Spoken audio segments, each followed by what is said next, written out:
Il est 10 heures ici à Paris. Bonjour à toutes et tous et bienvenue dans Parlons-en, votre rendez-vous avec l'info qui prend son temps. Voici les titres de ce jeudi. La confusion en Guinée-Bissau au lendemain d'un coup d'État mené par des militaires. Le président Embalo a été destitué, les institutions sont suspendues et les frontières sont fermées. Emmanuel Macron relance le service militaire abandonné en France il y a près de 30 ans, mais celui-ci sera volontaire. Le président y voit la façon de répondre aux besoins des armées, mais aussi de faire face à un monde instable. Sujet politiquement très inflammable ici en France. Et puis l'immense incendie qui a ravagé un complexe résidentiel de Hong Kong a fait au moins 55 morts, mais le bilan va encore s'alourdir car il y a des centaines de disparus. Les pompiers sont toujours à pied d'œuvre, mais déjà la polémique enfle sur les conditions de sécurité des travaux de rénovation qui entouraient ces bâtiments. Les autorités locales hongkongaises annoncent à l'instant l'ouverture d'une enquête anti-corruption. La Chine engagée par ailleurs depuis plusieurs semaines dans un bras de fer diplomatique avec le Japon autour de la question taïwanaise que Pékin, faut-il le rappeler, considère toujours comme l'une de ses provinces. Pour la Chine, le Japon a franchi une ligne rouge quand la nouvelle Premier ministre japonaise a déclaré son soutien à Taïwan au début du mois. Ces dernières heures, le président taïwanais a proposé 40 milliards de dollars supplémentaires pour le budget de la défense, une hausse historique. Va-t-on donc vers l'escalade? C'est la question que l'on pose ce matin à mes invités, Jean-François Di Milio et Anne Corpé et Stéphane Corcuff. Bonjour à tous les trois, merci d'être là. On a beaucoup de choses à se dire, c'est parlons-en et c'est parti.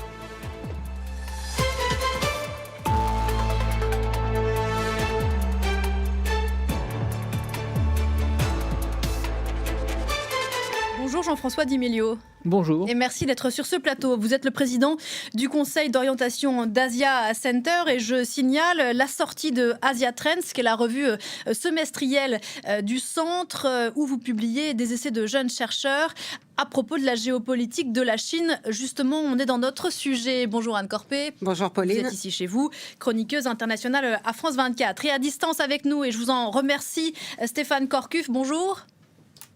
Bonjour Pauline, ravi de vous retrouver. Merci et bonjour à vous. Mes collègues. Voilà, vous êtes maître de conférence à Sciences Po Lyon et Lyon 3, maître de conférence en politique du monde chinois contemporain, entre autres choses. Et voilà que nous sommes rattrapés par les révélations de nos confrères du Wall Street Journal qui ont donc révélé cette nuit que Donald Trump avait décroché en début de semaine son téléphone pour appeler et Xi Jinping et la première ministre japonaise Sanae Takaichi pour leur dire en quelque sorte de faire retomber la température. Alors on va prendre le temps dans cette émission d'expliquer pourquoi la température a monté, mais avant toute chose, est-ce que ce coup de fil de Donald Trump, donc révélé par nos confrères du Wall Street Journal, Jean-François Di Milio, signale que l'heure était quand même assez grave? Alors le coup de fil à Xi Jinping, on en connaissait l'existence. Le débat, c'est savoir qui a appelé qui. Et quant au coup de fil, effectivement, à la première ministre japonaise, c'est effectivement un scoop du Wall Street. Donald Trump, il est partout. Donc, dès qu'il se passe quelque chose, effectivement, qui est dans la sphère d'influence américaine, et là, on est quand même en plein dans la sphère d'influence américaine, il se manifeste. Il faut remarquer qu'apparemment, sur Truth Social, il n'y a rien sur ce sujet pour l'instant. Donc, le réseau social de Donald Trump. Donc, le réseau spécifique qu'utilise Donald Trump. Par ailleurs, il a aussi annoncé qu'il verrait Xi Jinping, qu'il se rendrait à l'APEC en Chine, donc en 2026, et qu'il y aurait aussi une invitation de Xi Jinping à venir aux États-Unis. Donc il est clair que pendant cette période de trêve de 1 an, sur la question des terres rares en particulier, et d'un certain nombre de sujets de commerce international entre la Chine et les États-Unis, la posture d'aujourd'hui, c'est peut-être pas celle de demain ou celle d'après-demain, c'est d'envoyer des signaux apaisant à la Chine. Ça ne veut pas dire pour autant qu'on tourne le dos ni au Japon, ni à Taïwan. On va y revenir bien sûr, Anne Corpé. Oui, ce qui est intéressant, c'est de voir comment les médias chinois ont relaté la conversation entre Xi Jinping et Donald Trump. Eux font référence au fait que le dirigeant chinois a évoqué la question de Taïwan dans sa conversation avec le président américain.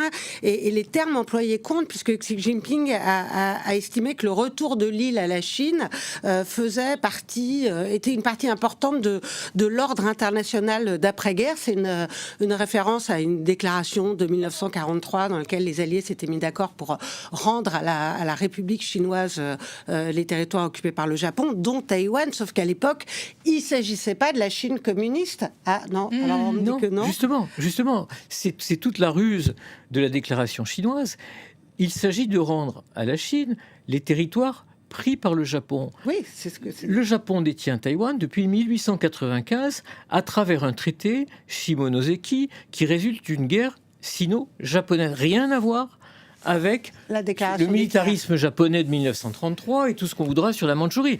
Et donc, c'est une ambiguïté colossale. Et c'est une certaine habileté, en tout cas, de la part du dirigeant chinois. Habileté à gros sabots, quand même. Gros sabots. Mais enfin, ce qui est intéressant, c'est que les médias d'État chinois, eux, parlent de Taïwan dans cette conversation, alors que Donald Trump, quand il l'évoque sur son réseau social, lui ne parle que de l'entente, de l'amélioration des relations entre la Chine et les États-Unis, mais ne dit aucun mot sur Taïwan. Pour une fois, on peut dire que le président américain fait preuve d'un peu de prudence dans les mots qu'il emploie. Stéphane Korkuf, un président américain qui ménage la chèvre le chou ? Il est un petit peu obligé, puisqu'il veut à la fois éviter une guerre qui serait extrêmement coûteuse pour le monde entier et se présenter comme celui qui va défendre Taïwan en cas d'attaque chinoise. Alors, le mot attaque chinoise, c'est entre guillemets, on ne va pas rentrer dans les détails techniques pour l'instant, mais je ne suis pas exactement d'accord pour dire que Trump n'a pas mentionné Taïwan. Il a très explicitement signalé, vidéo à l'appui, que, enfin, on le voit le dire, que lors de leur dernière rencontre, Xi Jinping et lui-même ont évoqué Taïwan, et que Xi Jinping, ses équipes, lui auraient promis qu'il n'y aurait pas d'attaque de Taïwan pendant la présidence. Et alors, il y a eu une ambiguïté sur la présidence de qui, celle de Xi Jinping ou celle de Trump, et il a précisé que c'était bien sous la sienne. Donc, le soutien à Taïwan continue, et il est soutenu par les faits. Les ventes d'armes américaines à Taïwan vont de plus belle, les coopérations militaires sont très poussées aujourd'hui, et la crise est prise très au sérieux par Xi Jinping. Je voudrais juste faire un tout petit point sur la déclaration concernant le retour de Taïwan à la Chine. En fait, tout le monde ment et tout le monde a en partie raison. Et les analyses qui viennent d'être faites sont justes. Je voudrais juste rappeler un élément qu'on a souvent omis dans l'analyse, c'est qu'en fait, Taïwan a bel et bien été confié à la Chine, effectivement, après la guerre. Donc là, il n'y a pas de débat. Le seul problème, c'est que la République populaire n'existait pas à l'époque et que le régime qui a récupéré Taïwan en 1945 existe toujours. C'est celui qui est à Taïwan. Voilà, faiseur de paix, Stéphane Korkuf, sur ce plateau, signe quand même d'une certaine fébrilité à Taïwan. Pour le coup, ce sont des petits livrets de survie qui ont été distribués ces dernières heures aux habitants. Et c'est Marion Meyer qui nous raconte ça en images. Ce sont de petits livrets orange distribués dans la boîte aux lettres de 10 millions de foyers taïwanais. Un guide de survie de 32 pages rédigé par le gouvernement pour sensibiliser les habitants aux dangers qui menacent leur île. Nous menons probablement tous une vie relativement confortable et heureuse. Donc nous n'avons pas vraiment le sentiment d'être en situation de crise. Je trouve bien que le gouvernement ait ajouté ces informations. Cela nous permettra d'en apprendre davantage sur ce sujet. Que mettre en cas d'urgence dans son sac en cas d'alerte aérienne? Quels sont les gestes de premier secours? Voici quelques conseils concrets à appliquer en cas d'urgence, alors que la Chine multiplie ses menaces d'invasion de Taïwan. Mais cette initiative divise la population, car son coût est estimé par l'opposition à près de 2 millions de dollars. À mon avis, sa fonction politique semble primer sur son utilité pratique. Son impact réel est donc probablement limité. Après tout, ce genre d'information est disponible en ligne. Le gouvernement, lui, insiste, chaque habitant doit être prêt à une éventuelle guerre avec son voisin chinois. Notre objectif est de renforcer la sensibilisation de la population à la sécurité nationale. Avec ce guide, nous garantissons que des informations précises et cohérentes soient transmises à tous les citoyens, sans divergence. La population doit rester vigilante face aux menaces et le gouvernement doit montrer sa détermination à se défendre. Dans un même temps, l'armée intensifie ses exercices militaires et dit vouloir se préparer au combat d'ici 2027. Un budget spécial de 40 milliards de dollars pour la défense vient d'être annoncé. Et on va revenir bien sûr sur ces annonces taïwanaises. Alors pourquoi, me direz-vous, vous qui nous regardez, on se pose la question aujourd'hui qui n'est pas nouvelle, de savoir si Taïwan est vraiment sous la menace d'une attaque chinoise. On va rembobiner ensemble si vous le voulez bien. Et comment on en est arrivé à ce bras de fer qui fait dire aux Chinois ce matin, je cite, que le Japon paiera cher. Nous sommes au début du mois de novembre. Le Japon a une nouvelle première ministre, la très nationaliste Sanae Takaichi, quelques jours après justement une visite de Donald Trump à Tokyo. Voilà cette première ministre japonaise qui laisse entendre, Jean-François Di Meglio, que Tokyo pourrait intervenir militairement pour soutenir Taïwan si l'île devait être envahie par l'armée chinoise ou faire l'objet d'un blocus. Déclaration de Tony Truant. Visiblement, d'ailleurs, ce jour-là, la Première ministre est sortie des fiches qu'elle avait sous les yeux. Elle répondait, je crois, à un député de l'opposition. Est-ce que, ce faisant, elle a vraiment mis un coup de pied dans la fourmilière? Elle a franchi un cap, une étape, une ligne, où elle n'a fait que rappeler des fondamentaux japonais? En termes verbaux, effectivement, c'est très fort, c'est un cap. Il faut situer cette première ministre dans la configuration du PLD, donc le parti au gouvernement auquel elle appartient, naturellement, le parti qui a été au gouvernement pratiquement depuis l'après-guerre au Japon. Et elle fait partie de l'aile, je dirais, la plus guerrière, le plus faucon du PLD. Il y a entre la première ministre et le Parlement japonais la diète, une possibilité de divergence. Or, c'est bien la diète qui aussi va voter des crédits militaires. Ce qui est indiqué par cette déclaration, c'est deux choses. C'est l'inclusion très forte du Japon dans le dispositif Indo-Pacifique que veulent les États-Unis. Et c'est bien ça qui irrite la Chine. C'est-à-dire que la Chine veut casser ce dispositif Indo-Pacifique façon américaine, qui n'est pas la façon de tout le monde, mais la façon américaine, c'est l'Indo-Pacifique contre la Chine. Le Japon est un dispositif important dans l'Indo-Pacifique, et là, elle affirme effectivement son appartenance à un bloc. Ça irrite très fortement la Chine, naturellement. Par ailleurs, l'autre point, c'est la militarisation du Japon. Il faut se souvenir qu'effectivement, le Japon est supposé ne disposer que de forces qui sont supposées le défendre, mais certainement pas défendre d'autres régions ou même attaquer des tiers. Et là, effectivement, on est dans une logique qui a commencé il y a quelques années, où le Japon se sent jouer un rôle dans la sécurité géopolitique de la région. Stéphane Korkuf, qu'avez-vous vu dans cette déclaration de la première ministre japonaise? Une sorte de départ de l'ambiguïté, une forme d'ambiguïté précisément japonaise sur la question? Un petit peu plus tranchant.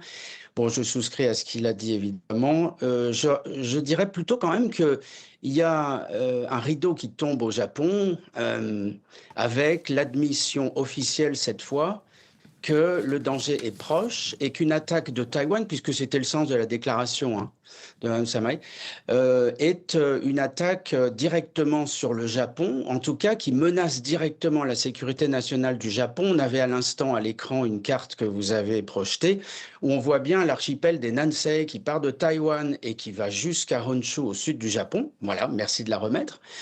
Et du coup, cet archipel-là lie géographiquement, mais aussi géopolitiquement, Taïwan au Japon, parce que, comme vous le savez sans doute, nos auditeurs le savent tous, il y a ces trois petites îles, ces trois petits îlots, les Senkaku au nord de Taipei, au nord de Taïwan, et qu'en face, de l'autre côté d'une fosse océanique qui fait dire à la Chine que c'est une mer sur laquelle elle devrait se positionner d'un côté sur les Senkaku face aux Japonais et aux Américains, de l'autre côté, là, à peu près sur la lettre P dans le mot Taipei, on a des bases américaines à Okinawa qui sont prêtes à intervenir pour défendre Taïwan, et c'est stratégique pour la Chine, bon, tout le monde le sait, de prendre Taïwan pour accéder à l'océan profond de Pacifique, mais en prévision ou en étape préliminaire ou en même temps, de se positionner sur cet archipel pour ouvrir cette ligne qu'on appelle la première chaîne d'îles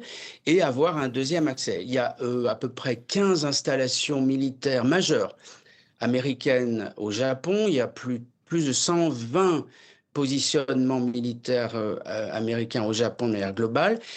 Et donc, pour la Chine, c'est évidemment quelque chose qui est une menace. Et donc, le Japon, en face à face, voit toute déstabilisation de ce statu quo comme une menace directe sur sa stabilité. Question peut-être naïve, Anne Corpet, est-ce que la Chine considère vraiment l'idée de lancer une opération militaire sur Taïwan? Non, pour l'instant, ce qu'on constate, c'est une riposte avant tout économique de Pékin sur le Japon. Pékin a demandé à ses ressortissants de ne plus se rendre au Japon. Résultat, il y a une baisse importante des voyages de Chinois au Japon qui a été constatée. Et le tourisme chinois, ça représente 35% des recettes touristiques du Japon. Ça a donc des conséquences réelles. Ils ont aussi mis fin à l'importation des produits de mer japonais. Et ça, c'est la manière dont Pékin agit traditionnellement quand elle a des différends diplomatiques. Elle avait fait pareil avec la Corée du Sud en interdisant les produits de beauté sud-coréens lorsque les Sud-Coréens avaient installé un système de défense américain sur leur sol. Elle avait fait pareil en 2020 avec des droits de douane sur les vins australiens quand Canberra s'était interrogé sur l'origine du Covid. On n'en est pas, loin s'en faut, à l'idée d'intervenir militairement au Japon. Ni même à Taïwan, il faut le dire. On parle toujours d'une intervention armée chinoise sur Taïwan, mais on n'en est pas là. Selon le Pentagone, l'armée chinoise ne pourra pas être en capacité de le faire avant 2027. Et la première hypothèse, c'est plutôt celle d'une guerre hybride. Enfin, la Chine préférerait un changement politique à Taïwan, avec l'arrivée au pouvoir du Kuomintang, par exemple, qui permettrait un rapprochement en douceur. L'option armée n'est envisagée qu'en dernier ressort. On est dans la stratégie traditionnelle chinoise de la menace. Ah, j'entends Stéphane Gourcuff. Oui, allez-y, Stéphane Gourcuff. Bon, pardon de couper la parole. Oui, la guerre hybride, c'est évidemment l'option que la Chine favorise. Mais en fait, on y est déjà. Il ne faut pas parler au conditionnel. La guerre hybride, la guerre politique, la guerre sur les réseaux, la déstabilisation de l'opinion publique. L'utilisation d'une cinquième colonne. Les câbles sous-marins, qui sont coupés. Et l'utilisation d'une cinquième colonne, c'est-à-dire le Kuomintang à Taïwan, qui n'a plus d'espace politique parce qu'il n'est pas vraiment en faveur de la démocratie, il est gêné avec elle parce que c'est une démocratie désormais taïwanaise et non plus chinoise. Et donc, le Kuomintang, qui est coincé électoralement, n'a plus guère d'autre choix que d'aller vers la Chine. Et alors là, ces derniers mois, c'est vraiment clair. Ils sont maintenant explicitement pro-chinois. Le cœur de leur discours, c'est le DPP au pouvoir à Taïwan, c'est la guerre. Et nous, l'économie avec la Chine, c'est la paix. Or, comme on vient de le dire, votre intervenante l'a dit très bien, l'arme économique de la Chine est une évidence. Elle l'utilise d'ailleurs contre Taïwan depuis longtemps. Et donc, en fait, l'argument de la paix économique dans le détroit est une absurdité. Et donc, en fait, on a un agent office explicite du PCC à Taïwan, qui est le Kuomintang, et qui a, avec un parti opportuniste au Parlement, une majorité d'une voix. Donc, la guerre politique est là, et la guerre hybride sur le terrain est déjà là aussi. Là-dessus, Jean-François Di Meglio. Oui, alors, c'est effectivement pour les observateurs de Taïwan, et Stéphane Gourcuff va souvent à Taïwan, j'y étais moi-même il y a 15 jours, il est évident que la montée en puissance de cette influence chinoise est très forte. Et c'était très intéressant de voir les images que vous avez montrées tout à l'heure sur la préparation à un conflit éventuel. Quand on est à Taïwan, on est dans un pays plutôt heureux. Donc il y a des difficultés économiques comme un certain nombre de pays, qui vit dans une relative instabilité politique parce qu'on est en situation de cohabitation impossible, dans la mesure où, comme l'a rappelé Stéphane Gourcuff, la majorité au Parlement est contraire au parti du président, mais il n'y a pas la possibilité de nommer un gouvernement qui soit favorable à cette majorité. Ce n'est pas une cohabitation. Donc il y a une relative instabilité, une incertitude politique. En face de ça, on a des citoyens taïwanais qui ne pensent pas à la guerre. Et c'est pour ça qu'effectivement, il y a cette action psychologique qui a été prise par le gouvernement, parce que c'est un pays plutôt heureux, c'est un pays plutôt prospère. Je parle de pays, voyez-vous, parce que quand on est à Taïwan, on a l'impression d'être dans un pays. Après, les définitions de pays peuvent varier. Voilà, je précise que le Japon, comme la plupart des pays, ne reconnaît pas officiellement l'indépendance. Et c'est quand même tout le paradoxe de cette position chinoise. Il y a une revendication territoriale, certes.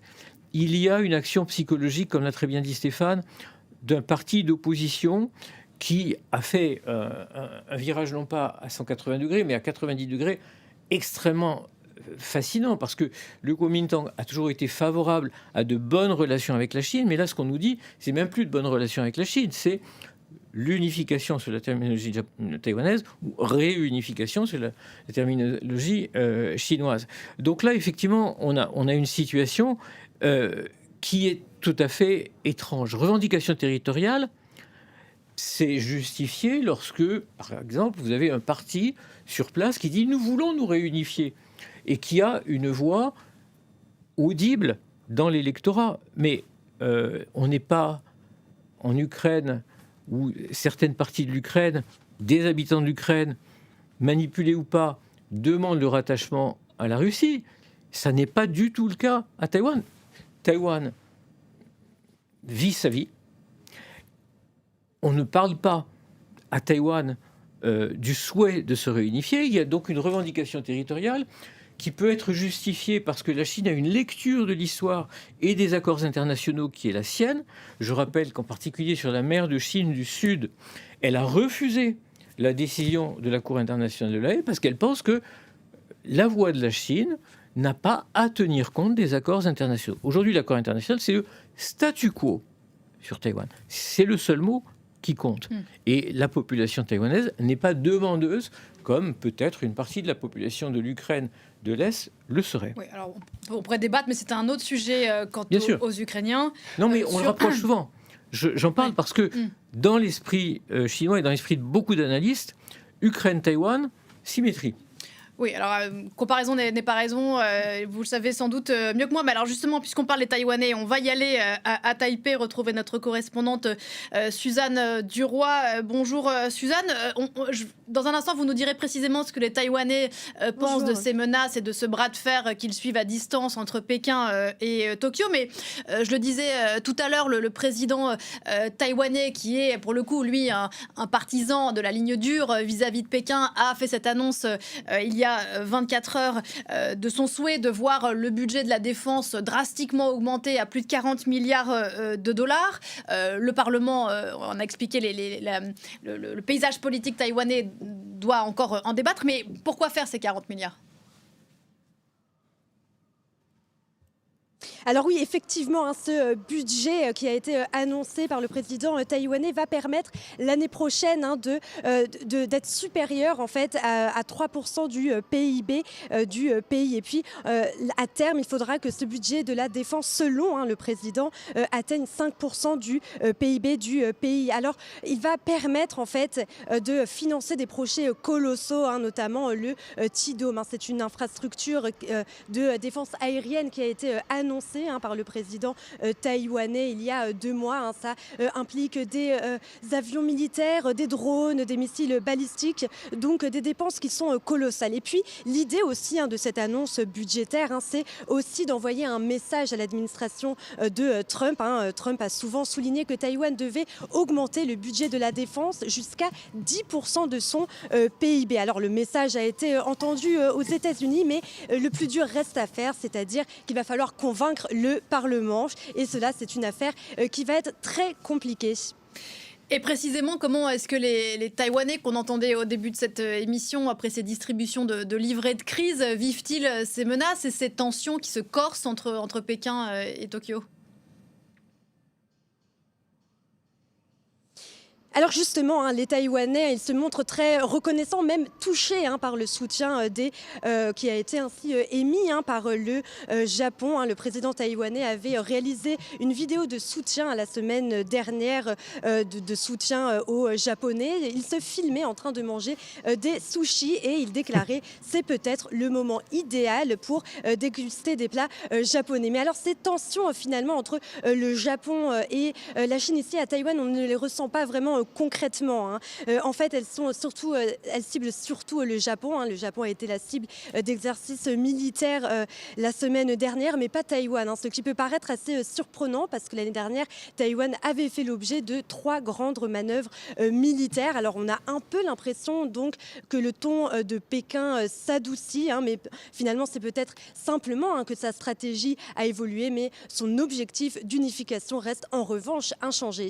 On l'évoquait. Merci beaucoup Suzanne Duroy depuis Taipei. Et effectivement, on voyait ces images. Stéphane Corcu, je vous ai vu sourire du président taïwanais dégustant des sushis, appelant à consommer de la cuisine japonaise suite donc au blocus chinois sur les produits de la mer japonais.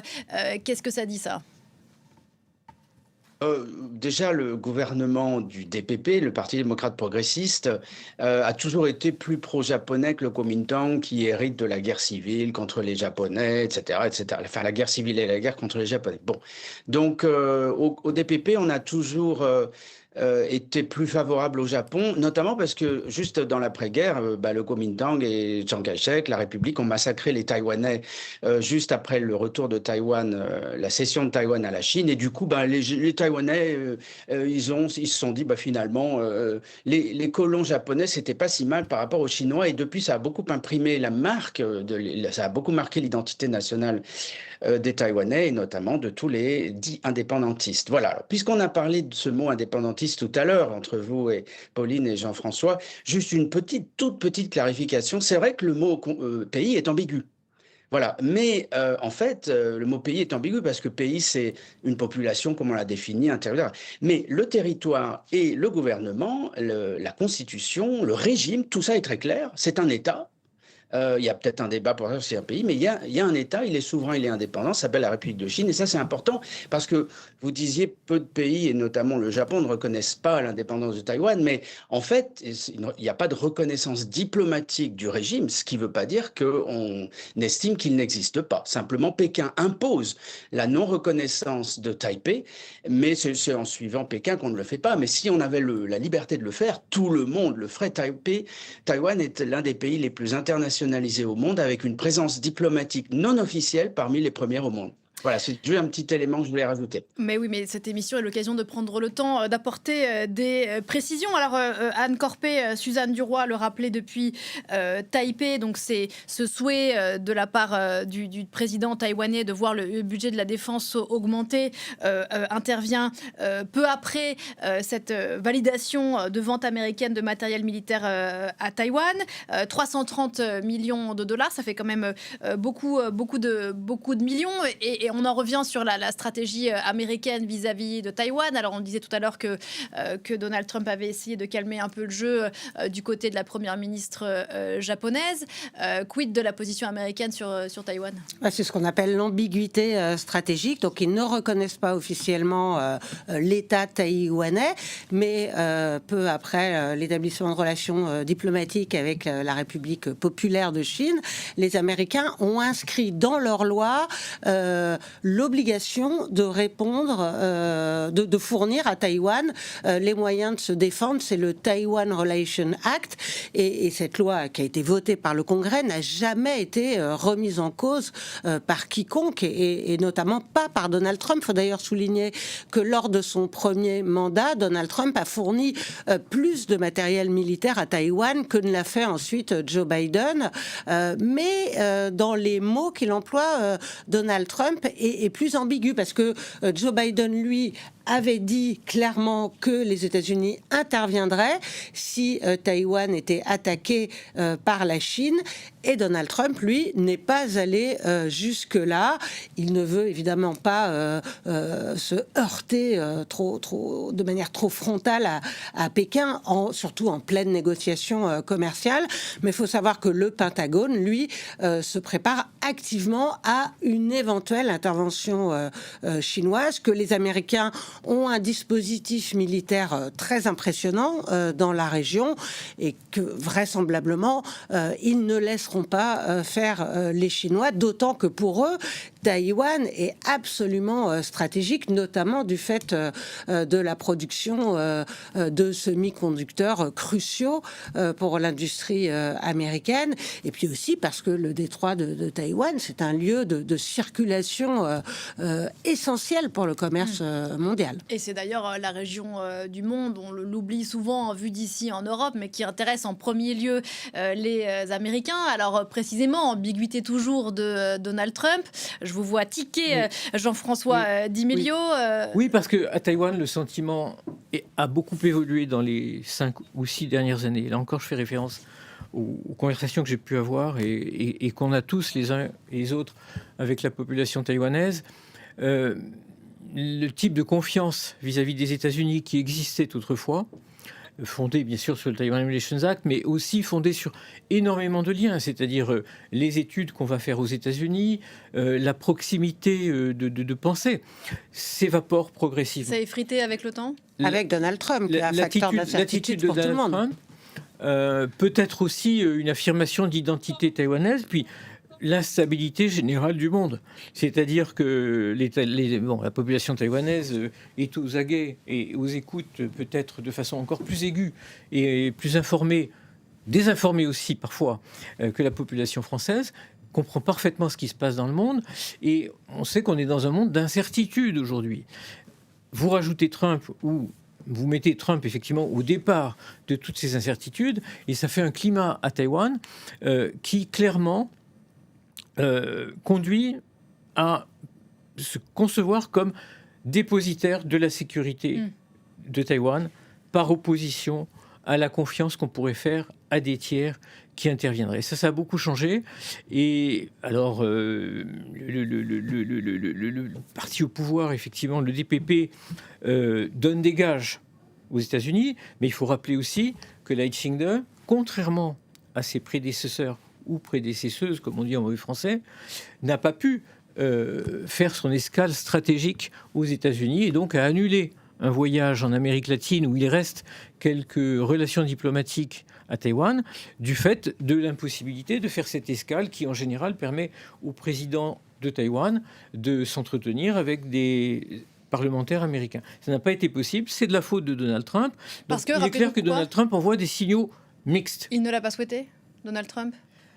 On ne sait pas exactement ce qui a été signifié par ce refus, par cette impossibilité, mais il est clair que c'est une novation par rapport à ce qui s'est passé précédemment. Donc c'est pas bon à entendre pour des Taïwanais. Et l'annonce des 40 milliards, si vous voulez, c'est une sorte de réponse en disant mais oui, on continuera d'être vos fidèles acheteurs, en contrepartie, faites quelque chose pour nous. Et c'est tout le bras de fer, et en tant qu'Européens, nous devons être extrêmement sensibles à ça. Allez-y, oui. Parce que c'est le jeu américain, effectivement, de vassaliser, mais effectivement de mettre une relation à sens unique vis-à-vis de ses soi-disant alliés. Et en disant 40 milliards, Lai Ching-te ne fait que renforcer en quelque sorte cette attitude américaine que nous percevons aussi en Europe, et qu'il faut non seulement dénoncer en tant qu'Européens, mais aussi à qui il faut faire écho en disant Taïwan est important pour nous. Parce que nous sommes dans la même situation que les Taïwanais. Taïwan, c'est nous.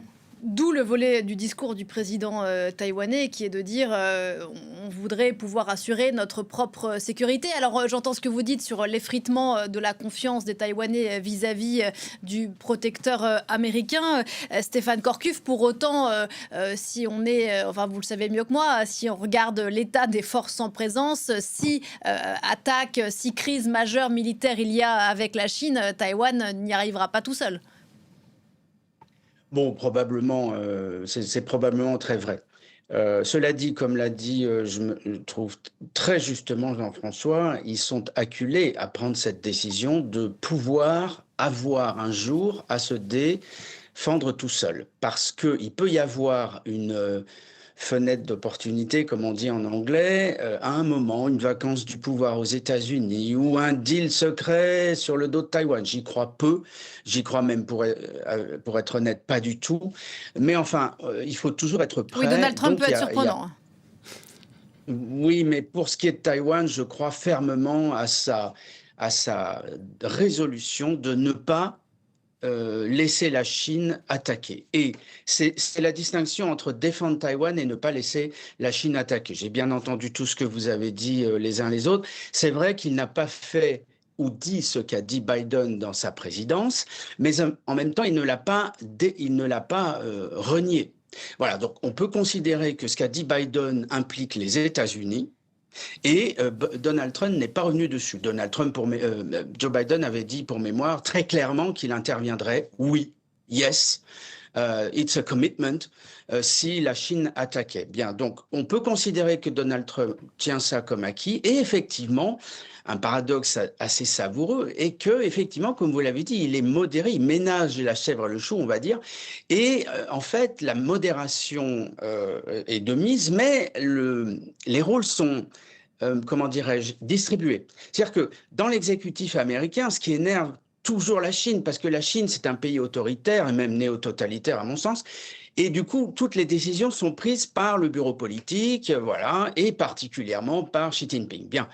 Mais c'est pas comme ça dans les démocraties. Il y a un exécutif, et il y a un judiciaire, il y a un législatif, et donc les Chinois sont obligés de se confronter à ça. Tout à l'heure, on a cité le Taiwan Relations Act, voté par le Congrès, et en fait, les Américains et nous-mêmes, quand on a besoin, on en joue. C'est-à-dire que on se retranche derrière une décision législative qui a voté des packages d'armement, etc.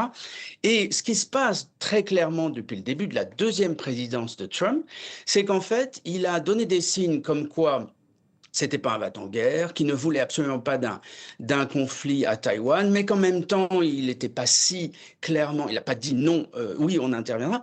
Et du coup, il délègue ce rôle à son secrétaire d'État, donc pour la diplomatie, et au secrétaire à la défense pour les questions militaires. Et comme ça a été rappelé par notre collègue, le Pentagone donc s'y prépare activement, mais a même dans un rapport qui a fuité en février ou mars cette année, et c'est un fuitage très probablement organisé par la Maison-Blanche, dans son rapport sur les priorités stratégiques des États-Unis, désormais, on place Taïwan en numéro 2 après la défense du territoire américain. Or, on sait que pour l'instant, il n'y a pas de menace imminente sur le territoire américain par un quelconque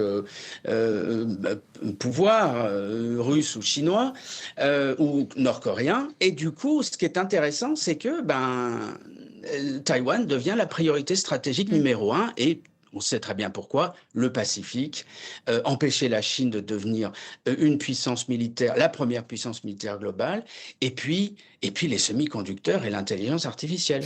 C'est fou ce que rappelle Stéphane Corcuf, Anne Corpé, parce que vu d'ici d'Europe, je ne crois pas me tromper en disant qu'on parle quand même relativement peu de cette région du monde, sauf bien sûr sur cette antenne de qualité. On sous-estime ici en Europe le nœud stratégique, le fait que le destin du monde se joue dans cette partie-là de la planète.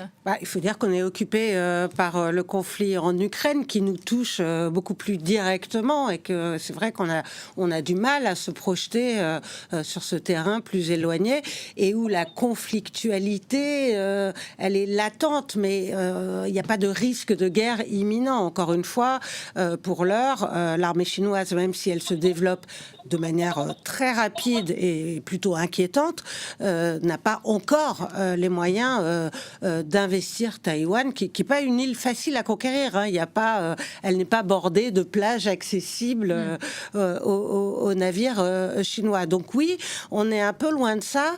Mais tout à l'heure, vous faisiez une espèce de parallèle avec l'Ukraine.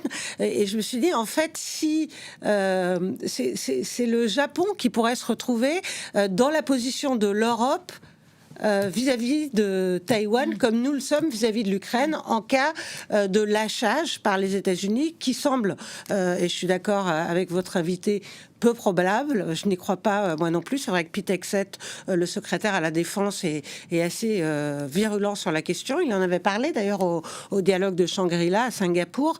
Mais si d'aventure les Américains ne réagissaient pas à une intervention chinoise contre Taïwan, eh bien le Japon se trouverait dans la situation où nous, Européens, on se retrouve un peu vis-à-vis de l'Ukraine, à savoir agir sans être sûr du soutien des Américains.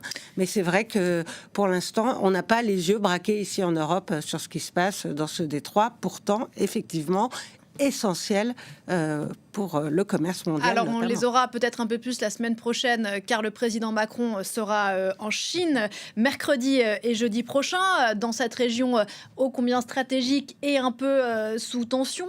Qu'est-ce que la France a raconté dans cette région du monde, Jean-François Di Meglio ? Écoutez, on espère pas la même chose que la dernière fois que notre président est allé en Chine. C'est-à-dire ? Parce que vous vous souvenez que lorsqu'il est allé en Chine en avril 23, les choses se sont à peu près bien passées. Il a ensuite été invité à prendre le thé avec le président Xi Jinping sur l'île de Shamian à Canton. Et lorsqu'il a fini de prendre le thé, il a pris l'avion et il a déclaré que nous n'aurions rien à faire dans un conflit qui ne nous concernerait pas. Je le cite. C'est tout à fait contraire à la position française traditionnelle. Il faisait C'est référence une au innovation, conflit autour de parce Taïwan. que la position française, c'est la défense du statu quo. Et donc là, il y a eu un entretien qu'on peut qualifier d'informel avec vos collègues Pieraski et d'autres, qui a surpris quand même les observateurs de la situation et de la position française habituelle. Donc peut-être qu'on corrigera le tir. Les relations entre la France et la Chine sont assez tendues, d'abord parce que sur le plan économique, la France et l'Union européenne ont un certain nombre de débats avec la Chine, débats commerciaux. On parle du cognac, on parle des voitures électriques. Donc on n'est pas exactement dans la situation de 2023. En revanche, il est clair que ce voyage va agiter le spectre ou la perspective d'un rôle commun de la France et de la Chine dans le nouvel ordre mondial. C'est une grande ambition de notre président. En face de ça, on a une Chine qui prône une GGI, une Global Governance Initiative. C'est le grand slogan du pouvoir chinois. J'étais, là encore, je le répète, il y a 15 jours. Et la raison principale pour laquelle j'étais là-bas, c'est qu'on voulait me parler de la Global Governance Initiative. C'est-à-dire que la gouvernance ancienne est dépassée. Il y a une initiative, et une seule, c'est l'initiative chinoise, et donc elle a une capacité, soi-disant, d'attraction. On espère qu'on ne tombera pas au motif de gérer le conflit ukrainien, excusez-moi, j'y reviens, dans cette rhétorique. Juste un point, quand vous disiez qu'on ne parle pas assez de cette région, mais on n'en parle pas assez.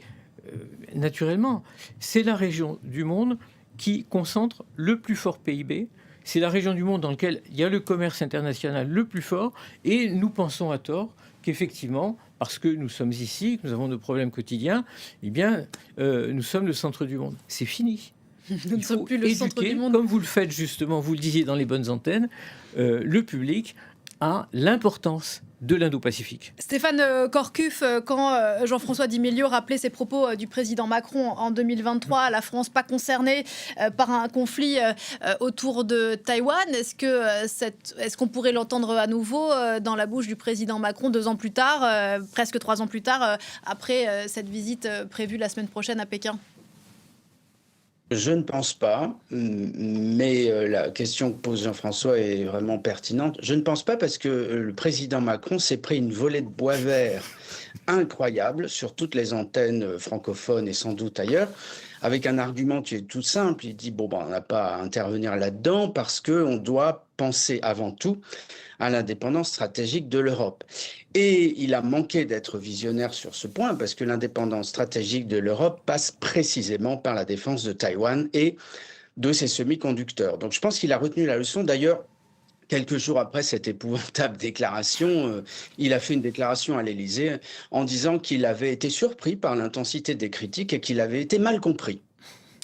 Voilà, pour ne pas se dédire. Et un mot sur ce que disait Jean-François Di Meglio. Nous, les Européens, avons oublié ou ne comprenons pas que nous ne sommes pas le centre du monde et que le centre du monde se trouve bien loin d'ici. Alors en effet, c'est une très excellente conclusion, dramatique mais vraie, qui appelle à beaucoup d'honnêteté intellectuelle. Donc il faut cesser de penser qu'on est le centre du monde et il faut parler plus de cette région du monde, mais surtout il faut en parler mieux. Donc merci en tout cas pour ce genre d'émission. On n'a jamais le temps d'en parler en détail, donc là c'est le cas. On a sur la Chine encore un chorus de grandes idées qui sont complètement exotiques et orientalistes. On n'a jamais autant parler de la Chine, mais on en parle toujours très mal. On ne comprend pas ce qu'elle est et on ne comprend pas ce qu'elle veut nous dire. On ne veut pas non plus voir les dangers qui viennent. Et merci encore de laisser parler des sinologues qui connaissent le terrain et qui peuvent alerter sur la gravité des enjeux. Voilà, vous serez réinvité, Stéphane Corcuff. Je renvoie à une émission qu'on a faite récemment dans notre série Dans la tête des autocrates et qui s'intitule Dans la tête de Xi Jinping. Je crois qu'était une émission de qualité. En tout cas, les invités étaient de grande qualité, comme vous ce matin. Merci infiniment. Jean-François Di Meglio, président du Conseil d'orientation d'Asia Center. Asia Trends vient de sortir, revue semestrielle, précisément à propos de la géopolitique de la Chine. Anne Corpé, vous êtes ici chez vous. Stéphane Corcuff, merci beaucoup et bonne journée à vous. Merci. Une émission à revoir en replay, réécouter en podcast. On se retrouve dans un quart d'heure pour la suite de ce rendez-vous d'info. À tout à l'heure.